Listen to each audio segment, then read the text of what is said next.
Ini adalah kisah tentang seorang perempuan penyendiri yang tinggal di batas hutan. Kemudian di suatu hari ketika menelusuri hutan, dia bertemu dengan seekor ular anaconda besar. Apa yang terjadi selanjutnya? Sebelum itu jangan lupa untuk like dan subscribe. Mari kita simak cerita lengkapnya. Di jantung Pulau Kalimantan, di tengah hutan yang luas dan rimbun, terdapat kisah yang tak banyak diketahui oleh dunia luar. Di antara pepohonan yang menjulang dan kabut yang sering menyelimuti tanah, hidup seorang wanita bernama Anna. Hutan ini bukan sekadar rumah bagi flora dan fauna yang langka, namun juga tempat yang menjadi saksi perjalanan hidup seorang perempuan yang memiliki ikatan luar biasa dengan alam. Sejak kecil, Anna tumbuh di desa kecil yang terletak di pinggir hutan. Seorang gadis yang lebih akrab dengan binatang dan tumbuhan daripada dengan manusia. Di balik matanya yang penuh ketenangan, tersimpan kasih sayang yang besar terhadap segala sesuatu yang hidup. Hutan, bagi Anna, bukan hanya tempat mencari nafkah, tetapi juga tempat melarikan diri dari kesepian yang sering ia rasakan. Setiap langkah yang ia ambil di tanah hutan ini seolah menyatu dengan alam, dan setiap hembusan angin seolah mengerti setiap pikiran yang ada di benaknya. Anna tahu betul bahwa hutan ini menyimpan segala yang ia butuhkan, tanaman obat untuk menyembuhkan, kayu bakar untuk bertahan hidup, dan kadang-kadang, hewan-hewan kecil yang membutuhkan pertolongan. Sejak kecil, ia belajar mengenal setiap sudut hutan, setiap jejak hewan yang melintas, dan bagaimana cara berinteraksi dengan alam dengan penuh rasa hormat. Hutan ini adalah dunia yang dia kenal, tempat di mana dia merasa diterima, di mana kesendirian terasa tidak lagi menakutkan. Namun, meskipun hutan ini menawarkan kedamaian, ada rasa kosong yang seringkali menghantui Anna. Sebuah kekosongan yang tidak bisa diisi oleh pohon-pohon yang besar atau suara alam yang menenangkan.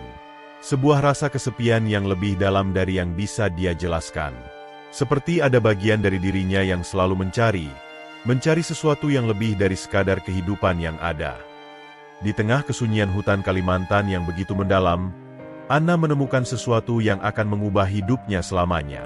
Sepertinya, takdir sedang mempertemukannya dengan makhluk yang selama ini hanya terdengar dalam cerita rakyat. Di balik semak-semak tebal, tubuh besar seekor ular tergeletak, terluka parah, dengan darah mengalir dari tubuhnya yang terjerat akar-akar pohon raksasa. Seperti dalam pertempuran hidup dan mati, ular itu terperangkap, tak berdaya. Anna terdiam sejenak, merasakan ketegangan di udara.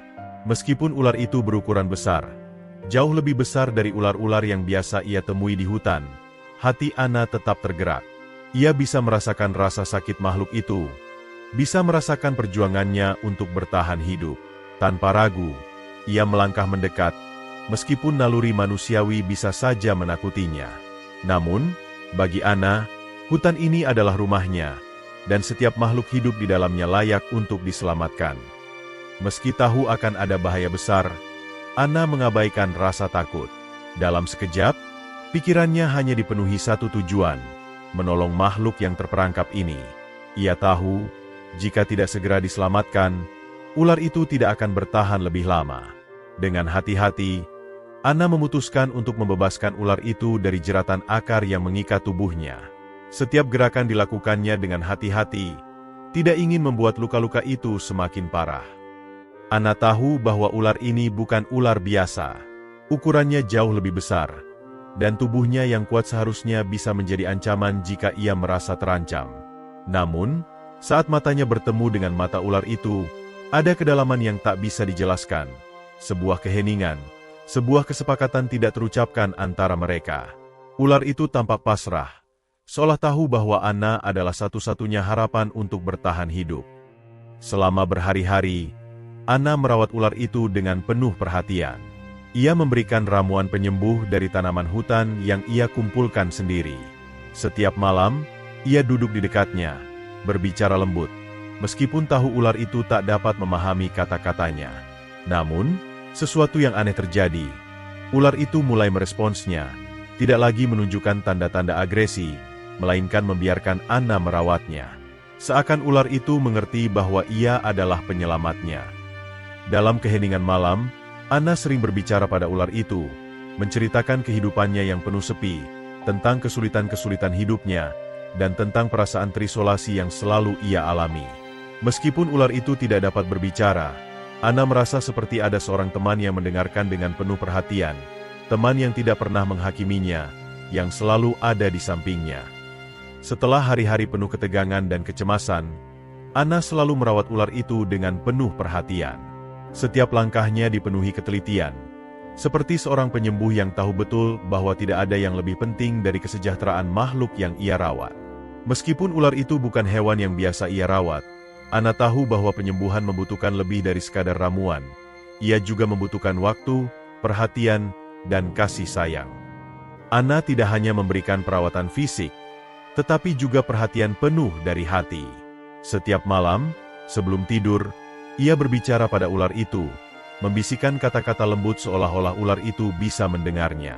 Kata-kata itu mungkin hanya sekadar penghiburan bagi dirinya, namun ada kehangatan dalam setiap kalimat yang ia ucapkan. Ular itu, meskipun tampak seperti makhluk yang tak terjamah, mulai menunjukkan tanda-tanda kepercayaan, gerakan tubuhnya yang lebih rileks, mata yang lebih tenang. Hari demi hari berlalu, dan tubuh ular itu mulai sembuh. Luka-luka yang sebelumnya menganga kini mulai mengering, dan sisiknya yang robek mulai tumbuh kembali.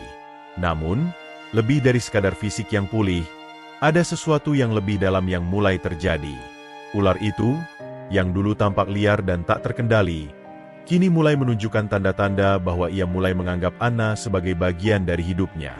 Setiap kali Anna mendekat, ular itu tidak lagi melarikan diri atau menyerang. Sebaliknya, ia justru tetap diam, seolah menunggu. Seiring berjalannya waktu, ular itu semakin besar. Setiap minggu, Anna harus memberikan lebih banyak makanan agar ia bisa tumbuh dengan sehat. Dalam kesendirian rumahnya, Anna mulai merasakan hubungan yang lebih dalam dengan makhluk ini. Ular itu bukan lagi hanya hewan peliharaan. Ia menjadi teman, sahabat yang tak pernah menginginkan apapun selain rasa aman dan kehangatan. Di tengah malam yang sepi, saat Anna duduk di samping ular itu, ia merasa ada kedamaian yang tak bisa ia temukan di tempat lain. Meskipun dunia di luar rumahnya penuh dengan ketegangan dan kecemasan, di sini, di ruang kecil ini, Anna merasa dihargai oleh makhluk yang ia selamatkan. Ular ini bukan hanya sekadar penyelamatan dari penderitaan fisik, tetapi juga penyelamatan dari kesepian yang telah lama membelenggunya. Seiring berjalannya waktu, kabar tentang ular raksasa yang dipelihara Anna mulai menyebar ke seluruh desa. Awalnya, sebagian warga menganggapnya sebagai kisah aneh yang hanya menjadi bahan pembicaraan ringan di warung kopi. Namun, ketegangan mulai tumbuh ketika ular itu semakin besar dan lebih sulit untuk disembunyikan. Bagi sebagian orang, ular itu bukan lagi sekadar cerita, tetapi ancaman nyata. Mereka yang tinggal di desa ini terbiasa dengan kehidupan yang sederhana dan aman, dan makhluk sebesar anakonda tidak bisa diterima begitu saja. Beberapa mulai mengaitkan kehadiran ular itu dengan mitos dan legenda kuno yang mengatakan bahwa ular besar membawa malapetaka bagi siapa saja yang menemui mereka. Anna, yang selama ini dikenal sebagai sosok penyayang alam, mulai merasakan tekanan yang tidak pernah ia bayangkan sebelumnya. Ketika ular itu mulai tumbuh besar dan sering terlihat di sekitar rumahnya, warga desa yang sebelumnya hanya curiga, kini mulai terbuka dengan ketakutan mereka. Mereka khawatir bahwa ular raksasa ini bisa menyerang atau membahayakan keselamatan mereka. Meski Anna berusaha meyakinkan mereka bahwa ular itu tidak akan menyerang siapapun, ketakutan sudah menguasai pikiran mereka. Mereka tidak bisa melihat ular itu sebagai teman yang diselamatkan, melainkan sebagai ancaman yang bisa mengguncang kedamaian desa mereka. Desakan demi desakan mulai datang, meminta Anna untuk melepaskan ular tersebut ke hutan. Desakan semakin kuat, dan Anna merasa terpojok. Meskipun ia tahu bahwa ular itu telah menjadi bagian dari hidupnya, bagian dari dirinya yang selama ini kesepian, ia juga sadar bahwa rasa takut yang menguasai desa begitu dalam. Keputusan harus diambil. Dan setiap detik yang berlalu, semakin terasa betapa sulitnya untuk menyatukan hati manusia dan makhluk liar ini. Sementara sebagian besar warga desa semakin khawatir, sebagian kecil mulai merasakan adanya rasa haru terhadap hubungan antara Anna dan ular itu. Mereka melihat betapa besar kasih sayang yang Anna berikan, meskipun banyak yang masih ragu akan kemampuan mereka untuk menerima makhluk sebesar itu. Namun, Satu insiden kecil yang terjadi di desa akan segera mengubah segalanya. Insiden yang tak terduga ini, meskipun Ana yakin bahwa ular itu tidak terlibat, langsung mengarah pada tuduhan bahwa ular tersebut adalah penyebabnya. Ketakutan yang sudah mengakar begitu dalam kini menemukan alasan untuk dilampiaskan. Warga desa, yang semakin terjebak dalam rasa takut, tidak lagi melihat situasi dengan rasional. Mereka melihat ular itu sebagai ancaman, bukan sebagai makhluk yang diselamatkan. Pagi itu, suasana di desa yang biasanya tenang berubah menjadi penuh keresahan. Kambing peliharaan salah satu warga ditemukan mati di dekat rumah Ana. Tubuhnya tergeletak tak bernyawa, dengan bekas luka yang mengerikan di tubuhnya. Warga desa yang melihat kejadian itu segera menduga bahwa ular Ana lah yang menjadi penyebabnya. Tak dapat dipungkiri, insiden ini semakin memanaskan ketegangan yang telah ada. Meskipun Ana yakin bahwa ular yang ia rawat tidak mungkin melakukan hal tersebut, rasa takut telah melanda warga desa. Beberapa orang mulai menuduhnya, mengaitkan kematian kambing ini dengan ular besar yang selama ini berada di rumahnya. Warga yang sudah dipenuhi ketakutan tak lagi ingin mendengarkan penjelasan Ana. Mereka melihat ular itu sebagai ancaman nyata, sesuatu yang bisa membahayakan mereka kapan saja. Mereka tidak lagi melihat ular itu sebagai makhluk yang pernah diselamatkan, melainkan sebagai pemangsa yang mengancam kehidupan mereka. Sebuah tuduhan yang mengerikan, namun yang kini sudah terlanjur menguat. Namun bagi Ana, ular itu bukanlah monster yang dituduhkan. Bagi Ana, ular itu adalah makhluk yang pernah ia selamatkan dari kematian, yang kini telah menjadi bagian dari hidupnya. Kepercayaan Ana kepada ular itu adalah bentuk kasih sayang yang tulus. Namun kali ini, kasih sayangnya diuji oleh ketakutan yang menguasai orang-orang di sekitarnya. Desakan demi desakan mulai datang. Mereka yang merasa terancam tak lagi bisa melihat ular itu sebagai makhluk yang tidak bersalah. Dengan insiden kambing ini, ketakutan mereka semakin membesar, dan mereka menuntut agar Ana segera melepaskan ular itu ke hutan. Tanpa mereka tahu, ini adalah pilihan yang paling berat yang harus dihadapi oleh Ana. Setelah berhari-hari menjalani tekanan dari warga desa, Ana akhirnya tiba pada keputusan yang sangat sulit, melepaskan sahabat yang telah ia rawat. Ular yang selama ini menjadi teman setianya harus kembali ke alam, ke tempat yang seharusnya menjadi rumahnya. Ia tahu, meskipun perpisahan ini terasa seperti kehilangan yang begitu mendalam, ini adalah yang terbaik bagi ular itu dan bagi dirinya sendiri. Ana merasakan jantungnya hancur. Setiap langkah terasa semakin berat. Namun, ia tahu bahwa ular ini adalah makhluk liar yang harus kembali ke hutan untuk hidup bebas. Ia tak bisa terus membiarkannya tinggal di rumahnya, tak bisa membiarkan dunia mereka dipenuhi dengan ketakutan dan kebingungan. Di dalam hutan ini, tempat pertama kali mereka bertemu, Ana merasa ada ikatan yang lebih dalam, lebih dari sekedar penyelamatan.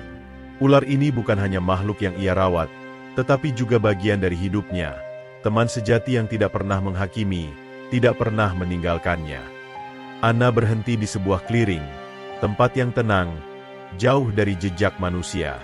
Di sini, ia tahu, ular itu akan menemukan kedamaiannya.